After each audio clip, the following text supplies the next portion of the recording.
ನೋಡಿ, ವಿಧಾನಸೌಧ ಮೆಟ್ಟಿಲಿಗೆ ಸೀಮಿತ CM ಅಲ್ಲ.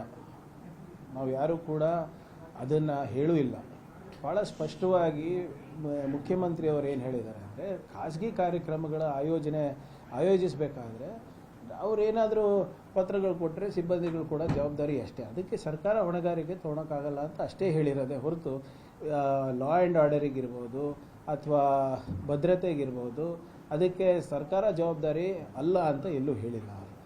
ಇದನ್ನು ಇವರು ತಿರ್ಚಿ ಬೇರೆ ರೀತಿಯಾಗಿ ಬಿಂಬಿಸೋದು ತಪ್ಪಾಗ್ತದೆ BJPಯವರು. ಆಮೇಲೆ ಇದರಲ್ಲಿ ಅವ್ರು ನಿಪುಣರಲ್ವಾ, ಒಂದು ಮಾತನ್ನು ತಿರ್ಚೋದ್ರಲ್ಲಿ, ಸುಳ್ಳು ಹೇಳೋದ್ರಲ್ಲಿ, ಸುಳ್ಳನ್ನು ಸತ್ಯ ಮಾಡೋದ್ರಲ್ಲಿ, ಸತ್ಯವನ್ನು ಸುಳ್ಳು ಮಾಡೋದ್ರಲ್ಲಿ ಇವರು PhD ಪಡೆದಿದ್ದಾರೆ BJPಯವರು. ಅದನ್ನೇ ಇವಾಗಲೂ ಪ್ರಯತ್ನ ಮಾಡ್ತಾ ಇರೋದು ಅಷ್ಟೇ.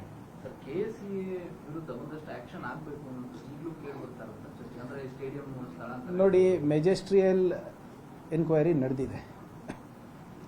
ಅದರಲ್ಲಿ ಏನೇನು ಬರುತ್ತೆ ನೋಡ್ಕೊಂಡು KSA ವಿರುದ್ಧ ಇರ್ಬೋದು, ನಿಮ್ಮ RCB ವಿರುದ್ಧ ಇರ್ಬೋದು, ಅಥವಾ ಅಧಿಕಾರಿಗಳ ವಿರುದ್ಧ ಇರ್ಬೋದು, ಅಥವಾ ನಮ್ಮಲ್ಲಿ ಏನಾದರೂ ಲೋಪ ಆಗಿರ್ಬೋದು, ಅವೆಲ್ಲನೂ ಕೂಡ ಕ್ರಮ ತಗೋತೀವಂತ ಭಾಳ ಸ್ಪಷ್ಟವಾಗಿ ಮುಖ್ಯಮಂತ್ರಿಗಳು ಉಪಮುಖ್ಯಮಂತ್ರಿಗಳು ಹೇಳಿದ್ದಾರೆ. ಇದಕ್ಕಿಂತ ಹೆಚ್ಚು ನಾವೇನು ಮಾಡೋಕ್ಕಾಗುತ್ತೆ ಹೇಳಿ? ಹೌದಪ್ಪ, ಇದಕ್ಕಿಂತ ಜಾಸ್ತಿ ಏನಾದರೂ ಮಾಡ್ಬೋದು ಅಂತ ಹೇಳಿದ್ರೆ ಮಾಡಲಿ. ನೀವು ಪದೇ ಪದೇ ರಾಜೀನಾಮೆ ಕೊಡಬೇಕಂತ BJP ಕೇಳ್ತಾ ಇದ್ದಾರೆ. ನಾನು ಭಾಳ ಸ್ಪಷ್ಟವಾಗಿ ತಮ್ಮ ಮುಖಾಂತರ ತಿಳಿಸಿದ್ದೇನೆ, ಒಂದೇ ಮಾನದಂಡ ಇರಲಿ ಎಲ್ಲರಿಗೂ. ಈಗ ನಿನ್ನೆ ಮುಂಬೈನಲ್ಲಿ ಸಿಮಿಲರ್ ಸಿಚುವೇಶನ್, ಓವರ್ ಕ್ರೌಡಿಂಗಿಂದ 5 ಜನ ಬಲಿಯಾದರು ಸ್ಟೇಷನ್ನಲ್ಲಿ. ಯಾವುದಾದ್ರೂ ಒಂದು ರಾಷ್ಟ್ರಮಟ್ಟದ ಮೀಡಿಯಾದವರು BJP CMಗಳು ಮುಖ್ಯಮಂತ್ರಿಗಳು ರಾಜೀನಾಮೆ ಕೇಳಿದ್ರ? ನೈತಿಕ ಹೊಣೆ ಹೊತ್ತಿದ್ರ? CM ಅವ್ರು ಬಂದು ಯಾರು ನಿಮ್ಮ ಮಹಾರಾಷ್ಟ್ರ CM ಅವರು ಮೀಡಿಯಾ ಮುಂದೆ ಬಂದು ಅವ್ರು ಏನಾದರೂ ಬ್ರೀಫಿಂಗ್ ಕೊಟ್ರಾ? ಉಪಮುಖ್ಯಮಂತ್ರಿಗಳು ಬ್ರೀಫಿಂಗ್ ಕೊಟ್ರಾ? ಅಥವಾ ಇವ್ರು ಯಾರಾದರೂ ರಾಜೀನಾಮೆ ಕೇಳಿದ್ರ? ನೋಡಿ, ನಾವು ಭಾಳ ಸ್ಪಷ್ಟವಾಗಿ ಹೇಳಿದ್ದೀನಿ, ನಮ್ಮದು ಒಂದು ಜವಾಬ್ದಾರಿಯುತ ಸರ್ಕಾರ. ಘಟನೆ ಆದ ತಕ್ಷಣವೇ, ಅದು ತಿಳಿದು ಬಂದ ತಕ್ಷಣವೇ ಅದು ಕಾರ್ಯಕ್ರಮವನ್ನು ಮೊಟಕುಗೊಳಿಸೋದಾಗಿರ್ಬೋದು, ತಮ್ಮ ಮುಂದೆ ಬಂದು ಏನು ಸುದ್ದಿಗೋಷ್ಠಿ ಮಾಡೋದಿರ್ಬೋದು, ಯಾರು ಸಂತ್ರಸ್ತಿದ್ದಾರೆ ಅವ್ರಿಗೆ ಹೋಗಿ ಭೇಟಿ ಆಗೋದಿರ್ಬೋದು, ಅವ್ರಿಗೆ ಪರಿಹಾರ ಕೊಡೋದಿರ್ಬೋದು, ಇವೆಲ್ಲನೂ ಮಾಡಿದ್ದೀವಲ್ಲ. ಮೊನ್ನೆ ಹೈಕೋರ್ಟ್ ಅವ್ರು ಏನು ಹೇಳಿದ್ದಾರೆ? ಚೀಮಾರಿ ಹಾಕಿಲ್ವ ಯೋಗಿ ಆದಿತ್ಯನಾಥ್ ಅವರ ಆಡಳಿತಕ್ಕೆ? ಇನ್ನೂ ಕೂಡ ಕುಂಭಮೇಳದಲ್ಲಿ ಏನು ತುಳಿತಕ್ಕೆ ಬಲಿಯಾದಂಥ ವ್ಯಕ್ತಿಗಳಿಗೆ ಅವ್ರನ್ನ ಪರಿಹಾರನೇ ಕೊಟ್ಟಿಲ್ಲ. ಎಲ್ಲರಿಗೂ ಬೇರೆ ಬೇರೆ ಮಾನದಂಡ ಯಾಕೆ?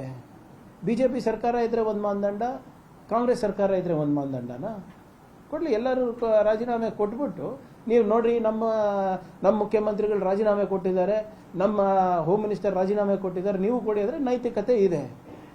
ನಮಗಿಂತ ಘೋರ ಅಪರಾಧಗಳನ್ನು ಮಾಡಿಬಿಟ್ಟು ನೀವು ಇವತ್ತು ನಮಗೆ ನೀತಿ ಪಾಠ ಹೇಳಕ್ಕೆ ಬರ್ತಾ ಇದ್ದೀರಾ? ಜವಾಬ್ದಾರಿ ಇದೆ, ನಮ್ಮದು, ಒಪ್ಕೊಂಡಿದ್ದೀವಿ ಲೋಪಗಳಾಗಿವೆ ಅಂತ. ಅದನ್ನು ಸರಿಪಡಿಸೋದು ಕೂಡ ನಮ್ಮ ಕೆಲಸ ಅಂತ ನಾವು ಹೇಳ್ತಾ ಇದ್ದೀವಲ್ಲ. ನಾವು ಮೈ ಮೇಲೆ ಎಣ್ಣೆ ಹಾಕ್ಕೊಂಡು ಯಾವುದೇ ಪ್ರಶ್ನೆಗೆ ಇರೋ ಪ್ರಶ್ನೆಗೆ ಉತ್ತರಿಸಲಾರ್ದೆ ಹೋಗ್ತಾ ಇದೀವ? ಜಾರ್ಕೊಂಡಿದ್ದೀವ ನಾವು?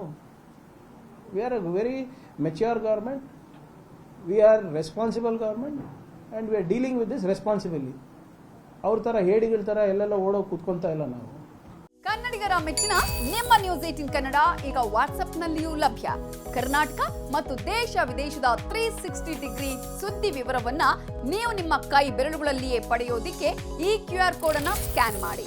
ನಮ್ಮ ಚಾನೆಲ್ ಅನ್ನು ಫಾಲೋ ಮಾಡಿ, ನೋಟಿಫಿಕೇಶನ್ ಆನ್ ಮಾಡಿ.